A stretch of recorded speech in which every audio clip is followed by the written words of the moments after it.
I don't know about you, but I dread continually having to point out what the federal government and its agencies are doing wrong. This week, I'm glad to say I get to bring something they are doing right. President Donald Trump's DOJ filed an amicus brief with the High Court Thursday in support of the Christian baker, Jack Phillips, who refused to make a wedding cake for a same-sex couple in Colorado in 2012. Jack's business was attacked based on his religious convictions. The First Amendment to the United States Constitution guarantees protection for one's religious belief and the freedom to act on that belief, so long as it doesn't bring physical harm or danger to anyone. Those simple words, Congress shall make no law respecting an establishment of religion or prohibiting the free exercise thereof, guarantee an American's protection from government tyranny. Practicing his Christianity by not participating in a sinful ceremony, Phillips refused to make a wedding cake for a same-sex couple in 2012. The homosexual couple then filed a complaint, which was upheld by the Colorado Civil Rights Commission. The CCRC found Phillips in violation of Colorado's public accommodation laws for refusing to sell the homosexual couple wedding cakes or any product that he normally would sell to heterosexual couples.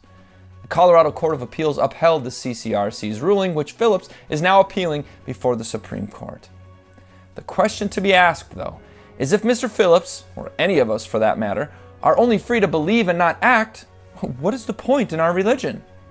Attorney General Jeff Sessions' team argued the government may not compel an unwilling speaker to join a group or event at odds with his religious or moral beliefs. Otherwise, a graphic designer whose clients include a Jewish affinity group could also be forced to make flyers for a neo-Nazi group.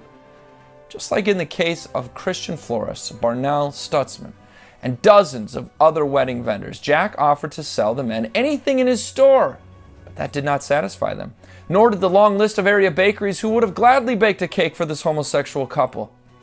Instead, they wanted to force Jack to use his creative talents to celebrate a message that violates his belief. Referring to public accommodation laws, the AG's office rightfully emphasized that they must yield to the individual freedoms that the First Amendment guarantees. This type of discrimination is exactly what Samuel Alito warned when the Supreme Court attempted to redefine marriage for everyone in Obergefell. Alito stated, "I assume that those who cling to old beliefs will be able to whisper their thoughts in the recesses of their homes, but if they repeat those views in public, they will risk being labeled as bigots and treated as such by governments, employers, and schools." In conclusion, the president and his DOJ are fulfilling their constitutional oaths to the people and to their God. Now it is time for the Supreme Court to use its constitutional authority to stop this crusade against the freedom to exercise one's religion, which it was responsible for starting.